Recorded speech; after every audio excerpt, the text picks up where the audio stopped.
Rise up in the morning, beneath the stars so bright. Pull your hat down, make sure your cinch is tight. Horses kinda snuffy, cold chill up your spine. You'll get your ass moving, son, we're burning daylight.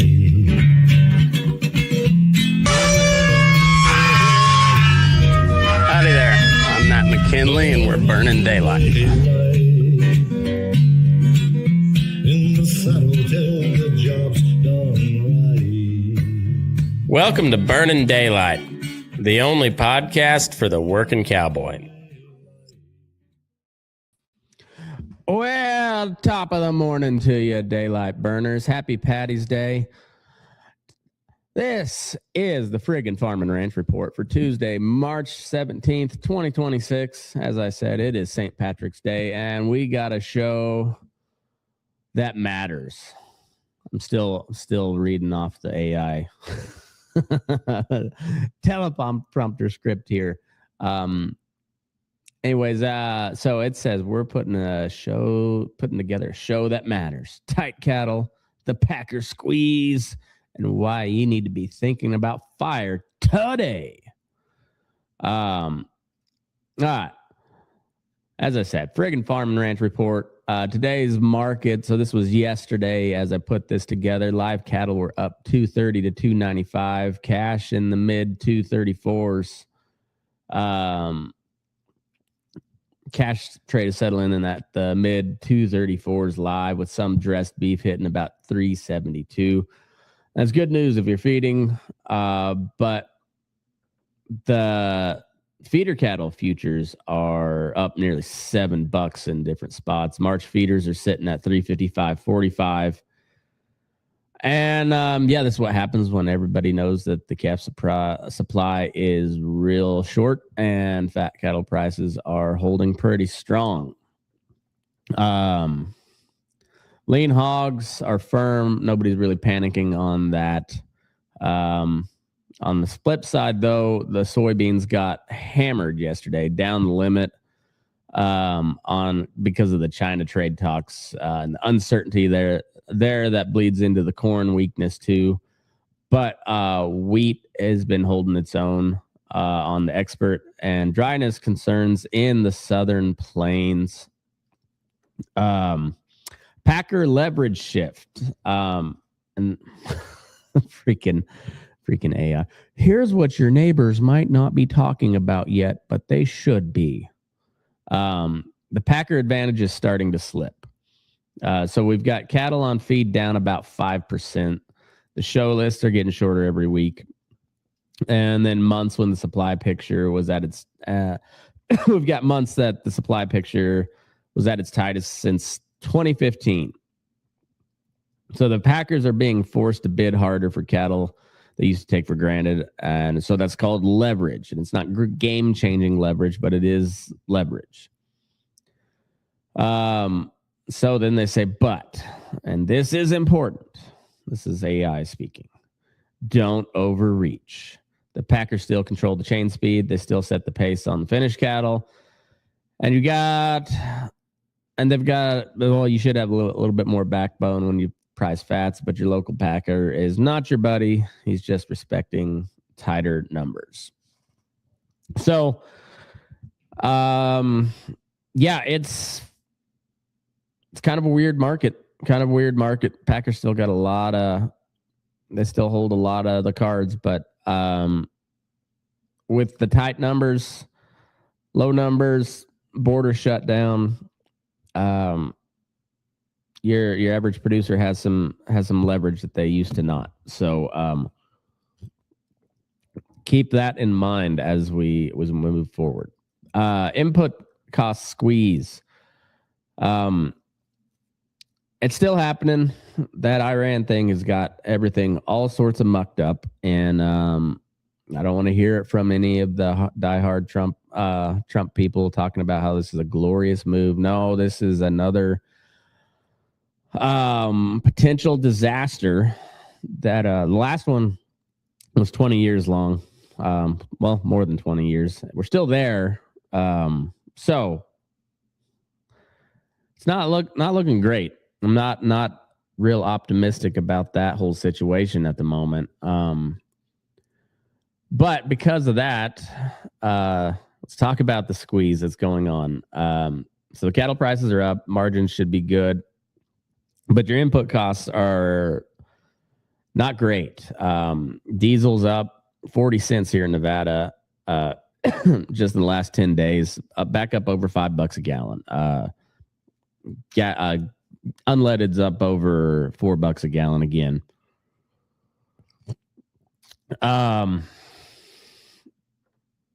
Yeah, that's not good.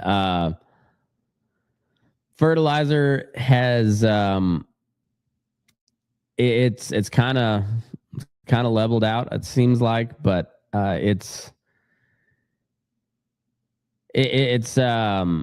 still not like bargain basement. It's still pretty expensive. Still pretty expensive. So margins are still under pressure, even though your cattle price is pretty good. It's everything else is also real expensive. Carry cost stings. So interest rates, the prime interest rate is holding steady at 6 3/4. Federal fund rate is 3.5 to 3 3/4.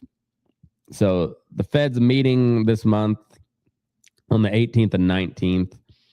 Wall Street is betting on cuts later in 26. And that's fine for now or for later, but right now, when everybody's trying to put their spring budgets together, there's not much of a bargain going on. Operating notes are expensive. Your feeder loans are expensive. Your land mortgage is expensive.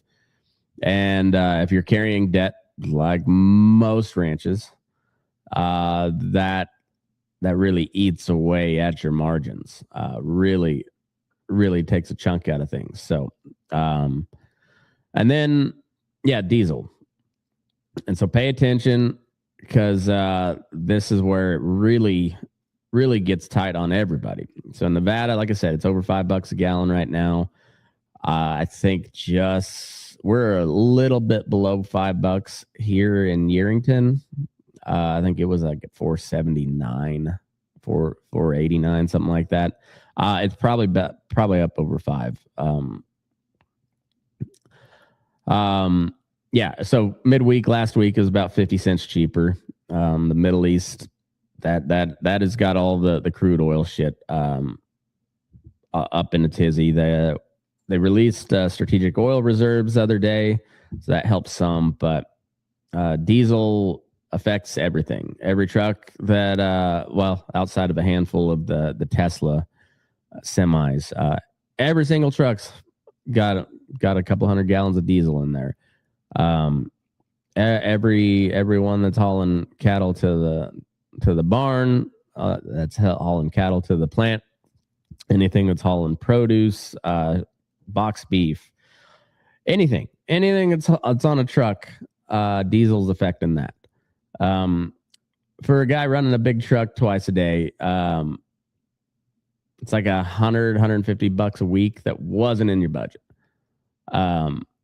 So, and then just keep adding that on. So and that's probably a really conservative estimate, $150 a week. That's pretty conservative. There's not any real short-term relief on the on the horizon for that. If the Iranians still keep lobbing off missiles at everyone in the region, and we still keep pounding them from the other side, then that Strait of Hormuz still stays shut down. We bombed one of their oil producing islands the other day. It's a real mess over there, and I'm not sure how all of that's going to work out. But in the meantime, it's going to affect fuel prices here. No way around that. All right. So early season fires are a canary in the coal mine. It looks like it's going to be dry this spring. Talking about that ENSO neutral pattern that we're in could be real unpredictable. Historically, very unpredictable. But with that unpredictability has come some extremes, good and bad. So, who knows? But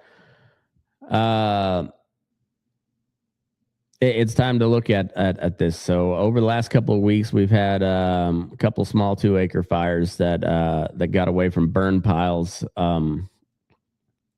here in Nevada. There's nothing huge, but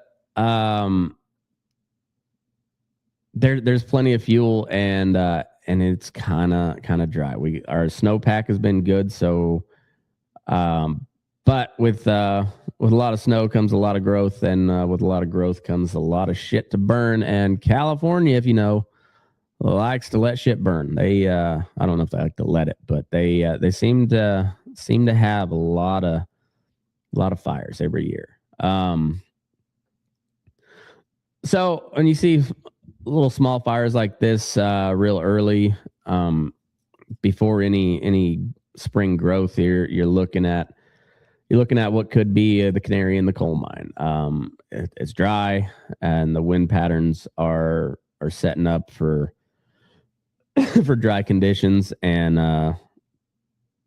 so the moisture level on your grass is dropping, and this is March and April, so let's hope for some moisture, but be prepared for some fires. We've already seen it. I hope I haven't heard a whole lot more on the Nebraska thing. I hope everything is starting to get under control over there, but it's rough.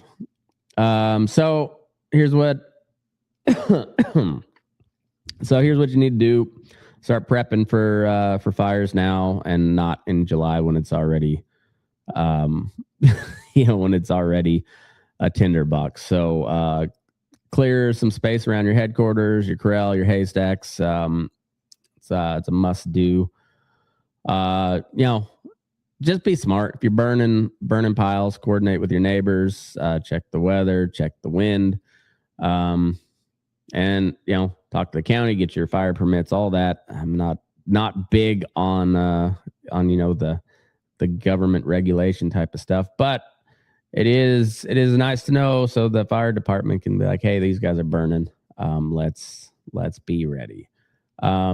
Evacuation routes, where you're moving, where you need to move them if a fire breaks out, and then one bad windy day in July could ruin your entire pasture. So just be careful. There are going to be fires. There already are. Let's do everything you can to minimize the damage if you can. All right, so wrapping up, I kind of like these little 15-minute episodes. Not bad. Key takeaways: cattle still tight. That's not changing anytime soon. You got a little more leverage than you did a little while ago, but don't overplay your hand. Play it smart. Fuel's expensive. Interest is expensive, and all that means that your margins got even tighter. So do your math. Make sure your math is mathing, and don't guess on it. Fire. Get prepared now. Talk to your neighbors. Get your defensible space all cleared up, and know your plan. It's could get even hairier out there. All you guys in Nebraska, Texas, Oklahoma, where all the big fires have already been happening. Keep your head on a swivel. Keep your head on a swivel. Don't get burned. Don't let your butt crack. And this has been the Friggin' Farm and Ranch Report for St. Paddy's Day, March 17th, 2026. I'm Matt McKinley, and move your ass. We're burning daylight.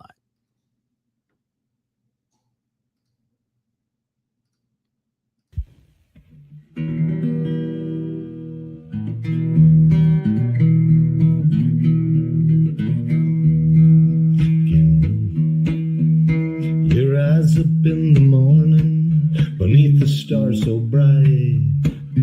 Pull your hat down,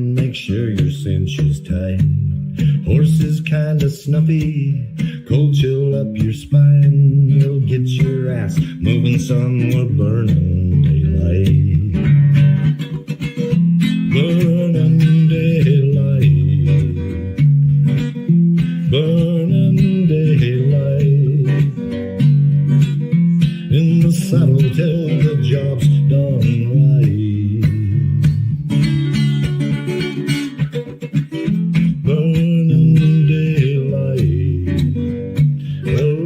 Just to gather, and you won't catch 'em all.